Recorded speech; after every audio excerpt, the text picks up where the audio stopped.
Hello बच्चों, how are you? I hope all good. आज जो हम लोग डिस्कस करने वाले हैं ना, वो कल का ही लेक्चर कंटिन्यू करने वाले हैं। कल हम लोग पढ़ रहे थे बैलेंसिंग के बारे में, आज उसी बैलेंसिंग को हम लोग कंटिन्यू कर रहे हैं। तो थोड़ा सा आपको इस पर फोकस करेंगे, क्योंकि हालांकि ये है नहीं, क्योंकि हमारे पास हिट एंड ट्रायल मेथड तक ही है। किसी भी इक्वेशन को आप बैलेंस करने के लिए आप पुराने वाला 9-10 वाला मेथड भी इस्तेमाल कर सकते हो। बट यहाँ जो मेथड का इस्तेमाल कर रहा हूँ, ये जो हम लोग अगला टॉपिक स्टार्ट करेंगे ना, स्टोइकियोमेट्री, लिमिटिंग एजेंट, इनमें थोड़ा सा यूज़ होने वाला मेथड है। क्योंकि कुछ जगह आयनिक इक्वेशन भी मिल जाएगी, तो हमें क्या पता आयनिक इक्वेशन को किस तरह से बैलेंस करना है या नहीं करना। तो वो थोड़ा सा बताने के लिए, और कल जैसे लास्ट मैंने इसके बारे में लिखा था आपके पास कि भाई हमारे पास फॉस्फोरस है और उसको HNO3 के साथ रिएक्ट करेंगे तो आपके पास H3PO4 जिसको फॉस्फोरिक एसिड प्लस में वाटर और आपके पास NO2 मिलता है। तो इसको बैलेंस करने के लिए हम लोग कौन कौन से मेथड का इस्तेमाल करते हैं। तो हमने कहा था कि एक तो हम लोग यूज़ करेंगे हीट एंड ट्रायल मेथड का। अगर मान लीजिए मेरे को यहाँ डायरेक्ट लगाना हो तो मैं हीट एंड ट्रायल मेथड का इस्तेमाल कर सकता हूँ, ठीक है, अगर इस पर डायरेक्ट लगाना हो। ये लास्ट इक्वेशन है मेरी। और अगर मेरे को क्या करना है, पार्शियल मेथड से करना है, तो हम लोग किस मेथड से, यानी किस तरह से इसको इस्तेमाल करेंगे। तो देखिए, अगर पार्शियल मेथड से कर रहे हो तो आपके पास क्या है, पार्शियल मेथड में क्या है कि हर इक्वेशन को, यानी फॉस्फोरस HNO3 के साथ रिएक्ट कर रहा है, तो जो मैकेनिज्म है रिएक्शंस का, यानी जितना मैकेनिज्म आपने रिएक्शंस का पढ़ा है, उस मैकेनिज्म को फॉलो करते हुए हम लोग इक्वेशन को बैलेंस करते हैं। तो ये सारी चीज़ें आपके पास बुक में मिल जाएगी ऑलरेडी। जिसको किसी को ये नहीं पता कि सर HNO3 को अगर डिसोसिएट करें तो क्या मिलता है, तो वो ऑलरेडी बुक से आप लोग टैली करके चलोगे। अगर फिर भी आपको लगता है कि सर नहीं है, तो हमारे याद नहीं हो रहा, तो उससे बेटर क्या है, उससे बेटर आप लोग हीट एंड ट्रायल मेथड का इस्तेमाल करोगे। भाई जितने नंबर ऑफ आपके पास रिएक्टेंट यहाँ है, यहाँ प्रोडक्ट की तरफ आप उसको बैलेंस कीजिए, आपके पास ऑलरेडी बैलेंस हो जाएगा, तो वहाँ आपको कोई दिक्कत नहीं आएगी। ठीक है, चलिए हम लोग आपके पास डिस्कस करते हैं एक बार पार्शियल मेथड के। पार्शियल मेथड से अगर डिस्कस करते हैं किसको, आपके पास इसी इक्वेशन को, कि भाई मेरे पास सबसे पहले क्या है, तो आपको पता है कि सबसे पहले आपके पास स्टेप फर्स्ट HNO3 जो ये रिएक्शन है एसिड, ये आपके पास डिकम्पोज होकर NO2 प्लस में वाटर प्लस में नेसेंट ऑक्सीजन प्रोवाइड करती है। ये आपको याद रखना पड़ेगा कि HNO3 का अगर डिकम्पोजिशन करते हो तो नेसेंट ऑक्सीजन मिलता है, प्लस में वाटर मिलता है, प्लस में आपके पास NO2। तो फर्स्टली हमने क्या किया, इसको डिकम्पोज किया और हीट एंड ट्रायल मेथड से हमने क्या किया, इसको बैलेंस कर दिया। तो यहाँ पर आपके पास 2 मोल्स और ये क्या हो जाएंगे 2 मोल्स। देखिए हीट एंड ट्रायल मेथड से अगर इसको बैलेंस करते हैं तो यहाँ 2 नाइट्रोजन, यहाँ 2 नाइट्रोजन, यहाँ 6 ऑक्सीजन, यहाँ आपके पास कितने हो गए 4, 5 और 6 ऑक्सीजन, यहाँ आपके पास 2 हाइड्रोजन, यहाँ आपके पास 2 हाइड्रोजन। तो ये आपके पास क्या हो गया, एक बैलेंस्ड इक्वेशन हो गई। बस समझ में आ गई। तो सबसे पहले आपको ये टैली करके चलना है कि भाई आपने HNO3 जो लिया था उसका डिकम्पोजिशन आपके पास क्या देता था, ये 3 प्रोडक्ट दे रहा था। तो सबसे पहले आपके पास क्या होगा, इन तीनों प्रोडक्ट को आप लोग बैलेंस करके चलोगे, रिएक्टेंट और प्रोडक्ट को। क्लियर है, ठीक है। नेक्स्ट आप देखते हो कि नेक्स्ट में आपके पास जो फॉस्फोरस ले रखा था, वो फॉस्फोरस इस नेसेंट ऑक्सीजन के साथ फर्दर रिएक्ट करता है और किस में बदल जाता है, P2O5 में, फॉस्फोरस पेंटा ऑक्साइड के अंदर। फिर आप क्या करते हो, फॉस्फोरस पेंटा ऑक्साइड को अगर हम लोग बैलेंस करते हैं तो ये आपके पास 2 मोल्स हो गया, ठीक है, और ये मेरे पास कितना हो जाएगा, आपके पास 5 मोल्स हो जाएगा। ठीक, ये मेरे पास बैलेंस हो जाता है। सब में चलेगा देखो हीट एंड ट्रायल ही। बस पार्शियल का मतलब क्या है कि हर इक्वेशन, यानी पार्शियल इक्वेशंस का मतलब यहाँ पे क्या है कि पहले आप रिएक्शन का मैकेनिज्म लिखोगे और मैकेनिज्म लिखने के बाद आप उसको बैलेंस करते करते लास्ट इक्वेशन तक पहुंचोगे। बस ये है आपके पास। और हीट एंड ट्रायल का मेथड जो है वो क्या कहता है, वो कहता है कि जैसी इक्वेशन मिली है उसी तरह से बैलेंस करना स्टार्ट कीजिए, जो हम लोग आप लोग पुरानी क्लासेस में पढ़ के आए थे। तो आगे चलते हैं। आगे आपके पास क्या आता है, जो P2O5 जो यहाँ से बना, वो वाटर के साथ रिएक्ट करता है और क्या बनाता है आपके पास H3PO4। H3PO आपके पास 4 बनाता है। तो अगर हम लोग इसको देखते हैं कि भाई आपके पास ये बैलेंस्ड है, तो इसको भी बैलेंस कर लेते हैं। भैया आपके पास 2 मोल्स और यहाँ आपके पास कितना हो जाएगा, ये आपके पास 3 मोल्स हो जाएगा। ठीक है, इसको देख लीजिए, फॉस्फोरस 2 मोल, यहाँ पर 2 मोल, ठीक है। ऑक्सीजन यहाँ पर आपके पास 5 ये और 3 यहाँ 8, यहाँ पर देखिए 4 दूनी 8। आगे चलते हो आप लोग तो आपके पास क्या आ गया, यहाँ पर हाइड्रोजन देखिए 6 है, यहाँ भी हाइड्रोजन कितने हैं 6 है। तो ये आपके पास क्या है, ये आपके पास बैलेंस्ड है। क्लियर है, बस समझ में आ गई। फिर अब आगे चलते हैं। सर आगे हमने क्या किया, तो हमने HNO3 को वापस फॉस्फोरस के साथ रिएक्ट किया, आपके पास H3PO4 बना, वाटर बना और ऑक्सीजन बना। अब हम इसको बैलेंस करते हैं। तो इसको बैलेंस करते हैं कि आपके पास कितने हो गए, तो 2 फॉस्फोरस यहाँ लिखेंगे, ठीक है। इसके बाद आप लोग टैली करके चलोगे तो आपके पास क्या आएगा, 2 फॉस्फोरस यहाँ, ठीक। और इसको करते हैं तो 2 हाइड्रोजन कर लेते हैं, आपके पास ऑक्सीजन कितने हो गए 8 7, और यहाँ पर करते हैं तो कितना करें 10 कर दीजिए, ठीक है। जितना हाइक से हाइक आप ले सके उतना ले सकते हैं ताकि आपके पास कोई गड़बड़ ना हो, क्लियर है। फिर आपके पास आगे चलते हो तो यहाँ पर आपके पास क्या होगा, ये NO2 होना चाहिए, NO2, ठीक है, ताकि आपके पास बैलेंसिंग में दिक्कत ना हो, क्योंकि आपके पास रिएक्ट करके इसके साथ NO2 बनाता है। तो NO2 बनाएगा तो आपके पास कितने मोल हो जाएंगे, देखिए पर बैलेंस हुआ कि नहीं हुआ। तो मेरे पास यहाँ पर कितने हैं 10 नाइट्रोजन है, यहाँ गिनिए 10 नाइट्रोजन है, 10 नाइट्रोजन है। हाइड्रोजन गिनिए आपके पास 10, यहाँ गिनिए आपके पास 6, 6 और 4 10, ठीक है। फॉस्फोरस गिनिए आपके पास 2, यहाँ पर आपके पास कितने हैं 2 हो गए, ठीक। ऑक्सीजन गिनिए आपके पास यहाँ 30 है, यहाँ पर 30 है, तो 4 8 और 8 और 2 कितने हो गए 10, 10 और 20 आपके पास 30। तो ऑलरेडी आपके पास क्या है बैलेंस्ड इक्वेशन है, क्लियर है। तो ये तो क्या थी, ये मैकेनिज्म वाले स्टेप थे कि जब आपके पास क्या हुआ कि हम लोग जब रिएक्शंस करते हैं तो रिएक्शन में आपके पास मैकेनिज्म क्या कहते हैं, तो मैकेनिज्म फर्स्ट कहता है कि HNO3 को आप हीट करते हो तो आपके पास ये मिलता है। फिर आपके पास फर्दर फॉस्फोरस रिएक्ट करेगा आप किसके साथ, ऑक्सीजन के साथ, आपके पास P2O5 देगा, P2O5 फर्दर रिएक्ट करेगा आपके पास ये देगा। लास्ट में आप आके चलते हो कि सर हमारे पास ये इक्वेशन बैलेंस्ड आती है। अब इसमें भी क्या है कि इसमें इस फॉस्फोरस को ढंग से देखिए और इस फॉस्फोरस को देखिए, इसमें चेंज है। अब क्या है कि रिएक्शन में तो इस तरह से यूज होते हैं, पर जनरली अगर आप लोग एलिमेंट्री स्टेट के अंदर बात करोगे या नेटिव स्टेट, देखिए हमारे पास 2 तरह की स्टेट होती है, एक तो कंबाइंड स्टेट और एक नेटिव स्टेट। कंबाइंड स्टेट का मतलब क्या होता है कि ऐसी जो आपके पास रिएक्शन या ऐसा आपके पास कोई मॉलिक्यूल्स या ऐसे आपके पास कोई भी मिनरल्स या आपके पास हम लोग बात करते हैं और की जो आपके पास कंबाइंड स्टेट का मतलब हो गया जिनमें एटमॉस्फेरिक गैसेस का इफेक्ट पड़ता हो। जैसे आयरन है, आयरन कंबाइंड स्टेट में मिलता है, Fe2O3 Fe3O4 या आपके पास, ठीक है, इनमें मिलता है। और अगर आप बात करते हो जैसे गोल्ड और सिल्वर की, तो वो आपको किसमें मिलता है, आपके पास नेटिव स्टेट में मिलता है, जिसमें आपके पास एटमॉस्फेरिक गैसेस का कोई इफेक्ट नहीं पड़ता। आप गोल्ड को लेकर मिट्टी में दबा दो, आप 10 साल बाद, 20 साल बाद, हजारों साल बाद निकालिए, गोल्ड एज इट इज मिलेगा। जबकि आयरन को अगर दबाओगे तो वहाँ कुछ भी नहीं करना। बस समझ में आ गई, कुछ क्यों नहीं निकलना, क्योंकि आपको पता है वहाँ एटमॉस्फेरिक गैसेस का इफेक्ट पड़ता है। तो यहाँ पर क्या है, ये कंबाइंड स्टेट में आपके पास इस फॉर्म में अगर हम लोग बात करते हैं फ्री स्टेट में, तो ये मिलता है P4 की प्रेजेंस में। तो अगर हम लोग इसको बैलेंस करते हैं तो टोटल आके अगर पूरी इक्वेशंस को बैलेंस किया जाए, इसको पहले 2 से डिवाइड करिए ताकि 1 मोल के लिए ले ले, तो ये आपके पास हो जाएगा 5 मोल्स ऑफ HNO3, ठीक है। ये आपके पास हो जाएगा कितना फॉस्फोरस, ये आपके पास हो जाएगा H3PO4, ये आपके पास हो जाएगा वाटर, और ये आपके पास हो जाएगा 5 मोल्स ऑफ NO2, ठीक है। अब बात आती है किसके, इसको बैलेंस करने के लिए, पर हमें पता है कि सर ये तो इस फॉर्म में एग्जिस्ट करता है, तो इस फॉर्म में एग्जिस्ट करता है तो आप इसको बैलेंस कर सकते हो। सीधा क्या करना है, इसको 4 से मल्टीप्लाई कर दो, बस 4 से मल्टीप्लाई करते ही किसी क्वेश्चन को कितना आ जाएगा, यहाँ पर आ जाएगा 20, ठीक है, ये 4 हो गया। ये आपके पास कितना आ जाएगा, 4 से करते हो तो दिस इज 4, ये भी आपके पास 4, ये भी आपके पास 4 होगा, ठीक है। सॉरी, ये आपके पास कितना हो जाएगा 20, ऊपर से ये आपके पास 4 हो जाएगा। तो इसमें आप लोग टैली करके देख सकते हो कि कितने कितने आपके पास एलिमेंट है। आप देखिए यहाँ पर 3 थे, हाइड्रोजन था, नाइट्रोजन था, ऑक्सीजन था, एक फॉस्फोरस था। यहाँ देखिए आपके पास हाइड्रोजन है, नाइट्रोजन है, ऑक्सीजन है और फॉस्फोरस है। तो रिएक्टेंट और प्रोडक्ट में आप देखिए आपके पास जो नंबर ऑफ एटम है वो क्या इक्वल है, देखिए यहाँ पे कितने हाइड्रोजन है, कितने 3 और 60 हाइड्रोजन है यहाँ पे। यहाँ पे गिनी कितने आपके पास 12, तो ये रहे 8, ये रहे 20 और 40, ये रहे आपके पास, सॉरी 20 हाइड्रोजन है ना, तो 12 और 10 20, यहाँ पर आपके पास 20 हाइड्रोजन है, ठीक है। नाइट्रोजन गिनी आपके पास, नाइट्रोजन यहाँ 20, यहाँ गिनी 20 है कि नहीं है, यहाँ पर ऑलरेडी 20 है, ठीक है।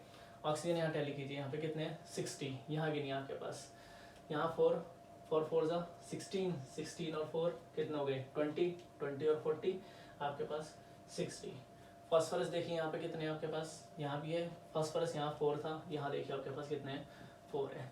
तो ऑलरेडी ये इक्वेशन क्या होगी आपके पास बैलेंस्ड होगी। अब आप कहते हो कि सर हम लोग इसको किससे करें, क्योंकि हमें ये तो पता नहीं कि भाई स्टेप फर्स्ट सेकंड थर्ड इसको इस तरह से लिखेंगे।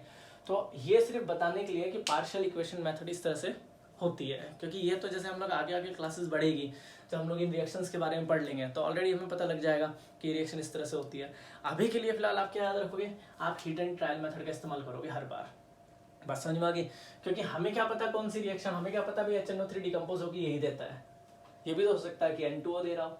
बात समझ में आ गई कि भाई कोल्ड है, डाइल्यूट है, हमें तो नहीं पता। इसलिए क्या है कि ये चीज़ें पहले अगर वो गिवन दे रहा है तो कोई दिक्कत नहीं है, आप इसको बैलेंस करते जाइए और लास्ट इक्वेशन तक आ जाइए। अगर वो बैलेंस नहीं करके दे रहा, कुछ भी नहीं दे रहा उसके लिए, तो आप सीधा क्या करोगे, आप इक्वेशन को बैलेंस करने के लिए आप सिर्फ और सिर्फ इस इक्वेशन का इस्तेमाल करोगे जो हमने यहाँ पे लिख दी है। यानी मेरे पास अगर इसने कुछ पूछा तो मैं आपसे जैसे पूछूंगा, जो क्वेश्चन पूछा जाएगा वो कैसे पूछा जाएगा, वो पूछा जाएगा P4 फॉस्फोरस HNO3 के साथ रिएक्ट करता है, क्या बनाता है, H3PO4 बनाता है, वाटर बनाता है और NO2 बनाता है। ये क्वेश्चन होगा आपके पास जो हमारे +2 में आता है। क्योंकि +2 में क्या होता है कि इनके बीच का रिएक्शन मैकेनिज्म पहले बता देते हैं, तब जाके क्या करते हैं, अब उनको तो कोई पूछेगा नहीं तो डायरेक्ट आपके पास ये पूछते हैं कि इसको आप लोग बैलेंस कीजिए। तो बैलेंस भाई, तो अगर आपसे कोई कहता है कि भाई हीट एंड ट्रायल, वैसे तो कोई कहेगा नहीं कि हीट एंड ट्रायल से करे या किससे करे, तो वो किससे भी कहे उससे कोई फर्क नहीं पड़ता, आप डायरेक्ट हीट एंड ट्रायल का भी इस्तेमाल कर सकते हो, कोई ऐसी दिक्कत वाली बात नहीं है। ठीक है, तो इसमें जितने इक्वेशन है आपके पास जो बुक में दे रखी हो, 5, 7, 10 जो भी इक्वेशन दे रखी हो, उसको आप लोग किसका बैलेंस करोगे, आप लोग हीट एंड ट्रायल मेथड से ही बैलेंस करना है। पार्शियल से हम लोग आगे चल के करेंगे, जब तक हम लोग रेडॉक्स पढ़ेंगे तब वहाँ पर मैं बताऊंगा आपको पार्शियल इक्वेशन से हम लोग, क्योंकि वहाँ पर लोग तब तक सीख चुके होंगे कि कौन से रिएक्शन डिकम्पोज होकर आपके पास क्या देगी। तो इसलिए आपके पास इसको ध्यान रखते हुए सबसे पहले आपको दिमाग में हीट एंड ट्रायल मेथड ही रखना है। ठीक है, जो पुराना हमने पढ़ा हुआ है वही। अब देखिए हमारे पास क्या है कि हमारे पास कुछ इक्वेशन है जो नई है। नई इक्वेशन क्या, जैसे हमने कहा कि आपके स्टोकियोमेट्री पढ़ोगे, तो स्टोकियोमेट्री पढ़ने के लिए आपके पास क्या है कि इक्वेशन को आयनिक इक्वेशन में ये लोग देंगे और उसको बैलेंस करना थोड़ा सा हमारे लिए कॉम्प्लिकेटेड ना हो जाए। देखिए कैसे, हमारे पास एक इक्वेशन लिखता हूं मैं आपके पास, कौन सी, कि मेरे पास डाइक्रोमेट आयन है इन एसिडिक मीडियम, किसके साथ, कहता है कि आपके पास आयरन 2 पॉजिटिव, ये आपके पास रिएक्ट होके क्या देता है, क्रोमियम 3 पॉजिटिव, वाटर और प्लस में आपके पास आयरन 3 पॉजिटिव। अब ये इक्वेशन आ गई हमारे पास, मान लीजिए बैलेंस करने के लिए। बस समझ में आ गई। अब ऐसी इक्वेशन हमारे कहाँ मिलेगी, जब हम लोग स्टोकियोमेट्री पढ़ते हैं वहाँ ऐसी रिएक्शन एक आधी इक्वेशन मिल सकती है। जब आप लोग एन फैक्टर भी निकालते हो तो हम लोग ऐसी रिएक्शंस हम लोग पढ़ के आते हैं कि सर यह रिएक्शन हमने कहाँ पढ़ी है। अब हमारा मेन मोटो है कि क्या हम लोग इसको बैलेंस करें। तो देखो इसको बैलेंस करने का बिल्कुल आसान सा तरीका बता रहा हूँ आपको, ये आप ट्रिक मान के चलिए, क्योंकि किताबों में ना बहुत बड़े बड़े मेथड से दे रखे हैं। इसको हम लोग करते हैं कि जनरली लिख रखा है आयन इलेक्ट्रॉन ट्रांसफर मेथड से, तो हम वो मेथड यूज़ ना करके हम बिल्कुल एक शॉर्टकट मेथड यूज़ कर रहे हैं। 2 ही लाइन में आपको ये क्वेश्चन खत्म कर देंगे, सिर्फ 2 लाइन में। बट उसके लिए क्या है, उसके लिए आपको थोड़ा सा पहले बारीकी से देखना पड़ेगा। अगर आप यहाँ पर इसमें ऑक्सीडेशन और रिडक्शन पहचान जाए तो आपको पता लग जाएगा आपके पास ये क्या बना रहा है। तो देखिए मैं इस इक्वेशन को अलग अलग कर देता हूँ। ये इक्वेशन जनरली ऐसे है कि क्रोमियम है, डाइक्रोमेट आयन है, एसिडिक मीडियम में जब आप इसको हीट करते हो तो ये इन जनरल क्या बनाता है, क्रोमियम 3 पॉजिटिव और वाटर, ये बनाता है। ठीक है, तो अगर आप इसको ढंग से देखिए तो यहाँ पर +6 चार्ज है और यहाँ पर +3 चार्ज है। तो इसका मतलब इलेक्ट्रॉन इसने गेन किया होगा, और गेन किया होगा तो यहाँ क्या आएगा, रिडक्शन आएगा। समझ में आ गया, गेन किया होगा तो यहाँ क्या आएगा, रिडक्शन आएगा। ये बातें मैं पहले बता चुका हूँ आपको बैलेंस करना, फिर भी किसी को नहीं आता हो तो फिर बता देता हूँ। डाइक्रोमेट आयन था, एसिडिक मीडियम, ये -2 चार्ज, जिसका निकालना है उसको x रखो। क्या रखोगे, इस पर -2 चार्ज होता है, तो हम लोग किस तरह से इसको बैलेंस करेंगे, तो आप दिखाओगे सर आपके पास यहाँ पे 2x, यहाँ पे आपके पास -14 = -2, तो आप रखोगे यहाँ पर, पीछे इधर जाओगे तो x कितना आ जाएगा आपके पास, +6 चार्ज आएगा। बस समझ में आ गई। तो आप ये हम लोग पीछे पढ़ के आए हैं, ऑक्सीडेशन जब हमने निकाला था किसी का भी ऑक्सीडेशन स्टेट, तो इस तरह से फाइंड आउट कर रहे थे। तो आपको पता लग गया आपके पास ये रिएक्शन कौन सी है, ये रिएक्शन एक रिडक्शन है। क्लियर है। तो सबसे पहले हम लोग करते हैं इसको बैलेंस। देखिए इसको बैलेंस करने के लिए आप क्या करोगे, इसको बैलेंस करने के लिए हम लोग क्या करेंगे, सबसे पहले यहाँ पर आप लोग देखिए, सबसे पहले एलिमेंट को बैलेंस करते हैं। यहाँ देखिए एलिमेंट कितने हैं, यहाँ 2 है, यहाँ कितने आपके पास 1, तो इसको किससे मल्टीप्लाई कर ले, 2 से। क्लियर है, 2 क्रोमियम हो गए। यहाँ देखिए ऑक्सीजन कितने यहाँ पे 7, यहाँ कितने हैं 1, इसको 7 से कर लीजिए। क्लियर है। अब देखिए यहाँ पर 7 दूनी 14 हाइड्रोजन हो गए, यहाँ पे कितना है 1, तो इसको कितने कर दो 14। देखिए एलिमेंट तो हो गए बैलेंस हमारे, यहाँ तक कोई दिक्कत। यहाँ देखिए ढंग से देखिए, 2 क्रोमियम थे, 2 क्रोमियम किया, 7 ऑक्सीजन थे, 7 ऑक्सीजन किया, 14 हाइड्रोजन थे, 14 हाइड्रोजन कर दिया। यहाँ तक किसी को दिक्कत? बिल्कुल आसान सा मेथड है। एलिमेंट आपके पास बैलेंस हो गए। अब हमें क्या बैलेंस करना है? इलेक्ट्रॉन, यानी चार्ज बैलेंस करना है। जब तक आप चार्ज बैलेंस नहीं करोगे तब तक ये इक्वेशन बैलेंस नहीं होगी। देखिए इस पे चार्ज कितना है आपके पास, इसको हटाइए। अब चार्ज देखिए यहाँ पर टोटल है 3 दूनी 6 है यहाँ पे चार्ज, ठीक है। यहाँ देखिए कितना है, 14 ये था क्योंकि हाइड्रोजन पे पॉजिटिव 1 था और 14 हाइड्रोजन थे तो 14 चार्ज हो गया। -2, इसमें से जितना भी नेगेटिव होगा ना वो पॉजिटिव में से घटा दोगे हमेशा, हर बार जितना भी नेगेटिव होगा वो पॉजिटिव में से, इधर भी पॉजिटिव चार्ज होंगे इधर भी पॉजिटिव चार्ज होंगे, तो जितना नेगेटिव होगा उसको पॉजिटिव में से घटाओगे। तो 14 में से 2 गए तो कितने बचे यहाँ पे? 12। क्लियर है? अब इधर 12 है और इधर 6 है, तो आपको पता है कि यहाँ इसने क्या किया, क्योंकि रिडक्शन हो रहा है तो इसने 6 इलेक्ट्रॉन गेन किए हैं। अब 6 इलेक्ट्रॉन गेन किए हैं तो आपको पता हो गया कि भाई आपके पास ये चार्ज यानी ये इक्वेशन बैलेंस्ड होगी। देखिए कैसे, अब इसको ढंग से देखिए एक बार फिर दोबारा। मेरे पास देखिए यहाँ पर देखिए इसको क्या है, ये सबके लिए यूनिवर्सल होगी। अब अगर डाइक्रोमेट आयन एसिडिक मीडियम में मिलता है, कोई क्वेश्चन आपके पास ऐसे ही पूछ ले डाइक्रोमेट आयन एसिडिक मीडियम में, तो इसका एन फैक्टर क्या होगा, तो आप कितना बताओगे? 6 होगा। बस समझ में आ गई कैसे पता लगा? हमें पता लगा 2 क्रोमियम थे, 7 ऑक्सीजन थे, 7 ऑक्सीजन कर दिए, 14 हाइड्रोजन थे, 14 हाइड्रोजन कर दिए। अब बचा क्या? अब बचा सिर्फ आपके पास इलेक्ट्रॉन। यहाँ कितने इलेक्ट्रॉन है? 6। तो क्या यहाँ 6 इलेक्ट्रॉन है? देखिए 14 में से 2 गए, जो माइनस वाला में से घटाना है, तो 14 में से 2 गए, कितने बचे आपके पास? 12, और 12 में से 2 गए 6, तो इधर भी आपके पास 6 इलेक्ट्रॉन और इधर भी 6 इलेक्ट्रॉन, तो दोनों तरफ 6 इलेक्ट्रॉन हो गए। ये हमारे पास आके इधर बैलेंस हो गया। बट ये क्या था? सिर्फ रिडक्शन था। दूसरी इक्वेशन हमने उठाई किसकी? ऑक्सीडेशन की, यानी इस आयरन से इस आयरन पे जाइए। देखिए ये आयरन 2 पॉजिटिव, यहाँ से इस आयरन पे जाइए 3 पॉजिटिव पे, तो इसने कितने इलेक्ट्रॉन लॉस किया होगा? 1 इलेक्ट्रॉन लॉस किया होगा। तो लॉस ऑफ इलेक्ट्रॉन आपके पास क्या कहलाता है? सबको पता है लॉस ऑफ इलेक्ट्रॉन आपके पास ऑक्सीडेशन कहलाता है। समझ में आ गया? लॉस ऑफ इलेक्ट्रॉन आपके पास क्या कहलाता है? ऑक्सीडेशन। तो आप क्या करें, अब आप इसको देखिए, इसको बैलेंस करने के लिए हम क्या करें, ये आपके पास हो गया एक ऑक्सीडेशन और एक क्या हो गया? रिडक्शन। दोनों को मिला के क्या बनता है आपके पास? Redox reaction. तो अगर मेरे पास इक्वेशन फर्स्ट और इक्वेशन सेकंड, इसको हम लोग कंबाइन करते हैं तो एक रेडॉक्स रिएक्शन बन जाएगी। जैसे ही रेडॉक्स रिएक्शन बनेगी तो हमें क्या करना पड़ेगा? हमें इस इलेक्ट्रॉन के लिए बैलेंस करना पड़ेगा। तो हम इसको भी क्या करेंगे, इसको भी हम लोग 6 से मल्टीप्लाई कर देते हैं, 6 6 और 6, जैसे आप लोग एक्स और वाई फैक्टर निकालते थे। क्लियर है? तो देखिए जैसे ही ऐड करोगे 6 इलेक्ट्रॉन से 6 इलेक्ट्रॉन कैंसिल, क्या मिला? डाइक्रोमेट आयन है, एसिडिक मीडियम में हीट करेंगे, 14 पॉजिटिव इलेक्ट्रॉन यानी हाइड्रोजन के साथ, 6 आयरन 2 पॉजिटिव, फिर आपके पास क्या मिल रहा है? 2 moles of chromium 3 positive, 6 moles of iron 3 positive, और आपके पास 7 मोल्स ऑफ H2O मिल गया। बोलिए क्लियर है? देखिए अब यहाँ पे 2 क्रोमियम था, क्रोमियम देखिए आपके पास, हाइड्रोजन देखिए, ऑक्सीजन देखिए, आयरन देखिए। यहाँ देखिए आपके पास क्रोमियम देखिए, हाइड्रोजन देखिए, ऑक्सीजन देखिए, आयरन देखिए, मिल रहा है। पहले एलिमेंट को बैलेंस करो। एलिमेंट देखिए 2 क्रोमियम 2 क्रोमियम, यहाँ 2 क्रोमियम 2 हो गए बैलेंस। 7 ऑक्सीजन, यहाँ 7 ऑक्सीजन, यहाँ पर कितने हैं? 7 ऑक्सीजन। 14 हाइड्रोजन, यहाँ पे कितने हैं? 14 हाइड्रोजन, हो गया बैलेंस। आयरन देखिए, आयरन 6 है यहाँ पे 6 है, तो एलिमेंट तो हमारे बैलेंस है। क्या चार्ज बैलेंस है? चार्ज देखिए, अब चार्ज में आपके पास कितना है? 6 दूनी 12, 12 और 14 कितना होते हैं आपके पास बताइए? 12 और 14 26, 26 में से 2 गए, कितना आ गया चार्ज यहाँ पे? 24। तो क्या यहाँ 24 है?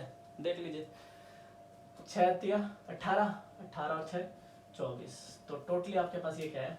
बैलेंस्ड है। बात समझ में आ गई?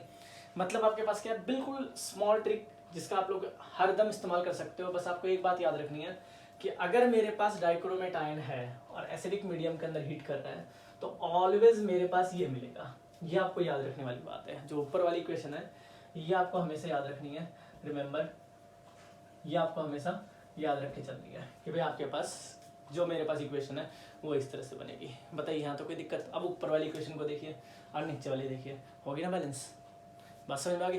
तो ऐसी इक्वेशन कई बार हमें मिल जाएगी, आयनिक इक्वेशन, जहाँ हमें एन फैक्टर भी निकालना हो सकता है। ये आपके पास कॉम्पिटिटिव वगैरह में ज़्यादा पूछी जाती है, तो थोड़ा सा वहाँ आपके लिए एज ए जीके आप याद रख सकते हो। एक एडिशनल है, मान लीजिए गलती से कहीं आ गया और हमें नहीं पता हो, तो वहाँ हम लोग इनको टैली कर सकते हैं। और हालांकि ये वाला मेथड भी आपके पास आ जाएगा, हम लोग जब रेडॉक्स पढ़ेंगे तो वहाँ भी इसके बारे में बता देते हैं, बट फिर भी हम लोग एक चीज़ टैली करके चलेंगे कि सर हमें याद है या नहीं है।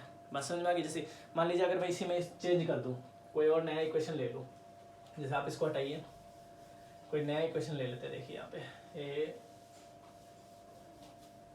यहाँ इसको हटा देते हैं, ठीक है, और यहाँ इनको हटा देते हैं।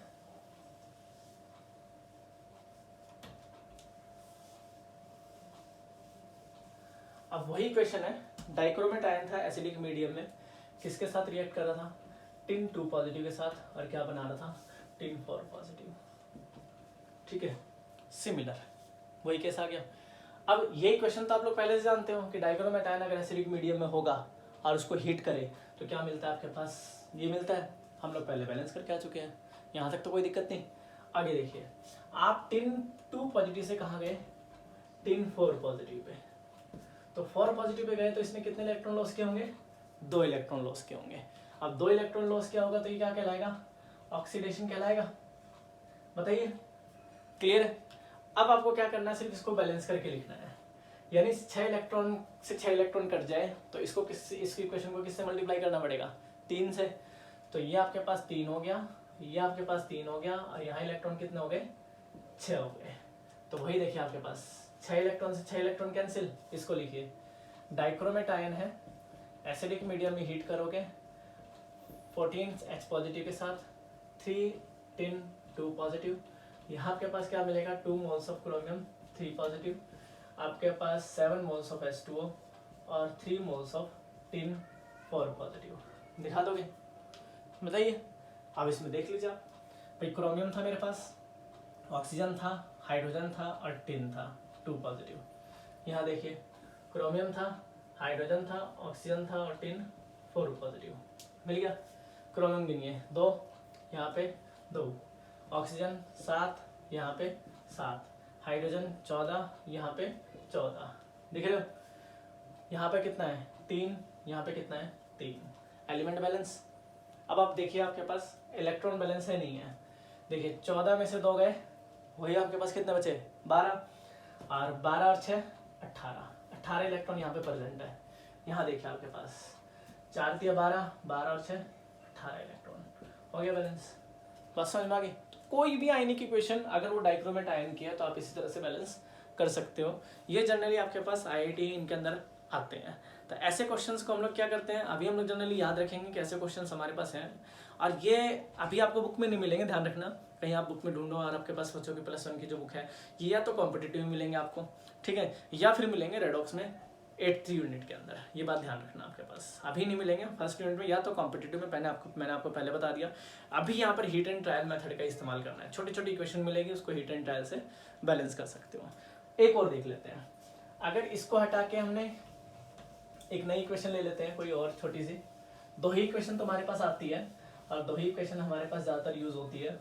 दूसरी इक्वेशन और ले लेते हैं, सिमिलर कर लेते हैं ताकि आपको थोड़ा सा दिक्कत ना आए। मेरे पास MnO4 नेगेटिव है। अगर आप इसको एसिडिक मीडियम में रखते हो आयरन 2 पॉजिटिव के साथ, तो हम आपके पास जो प्रोडक्ट देंगे वो क्या देंगे, Mn2 पॉजिटिव। ये आपके लैब में एक्सपेरिमेंट भी होगा, ठीक है। आप +1 में जब इधर आओगे स्कूल में तो हम लोग इसी पे एक्सपेरिमेंट कराएंगे आपके पास, ठीक है। यही सेम आपके पास दोनों जो मैंने दिए हैं, इन पे सेम सिमिलर एक्सपेरिमेंट होंगे। उसी एक्सपेरिमेंट का ये रिएक्शन है। तो आप मान लो इसको बैलेंस करा ले, ठीक है। तो इसको भी क्या करना है, अलग अलग लिखना है। पहले वही MnO4 नेगेटिव, ये परमैंगनेट आयन है, पर्पल कलर का होता है। एसिडिक मीडियम के अंदर हीट करोगे, क्या मिलेगा आपके पास, Mn2 पॉजिटिव और वाटर। सबसे पहला काम इसको बैलेंस करना, क्योंकि ये रिडक्शन है। कैसे पता लग रहा है रिडक्शन है, इसका ऑक्सीडेशन स्टेट +7 था, इसका कितना था, +5। तो हमें पता है +7 से अगर +2 पे जा रहा है तो इलेक्ट्रॉन गेन किए होंगे। तो गेन किया होगा तो क्या कहलाएगा आपके पास, रिडक्शन। कोई दिक्कत बताइए। तो सबसे पहला काम क्या, इसको बैलेंस कर लेते हैं। आओ इसको बैलेंस करते हैं। एक आपके पास क्या है, Mn, यहाँ 1 Mn है, 4 ऑक्सीजन, यहाँ 4 ऑक्सीजन है, 8 हाइड्रोजन, यहाँ 8 हाइड्रोजन है।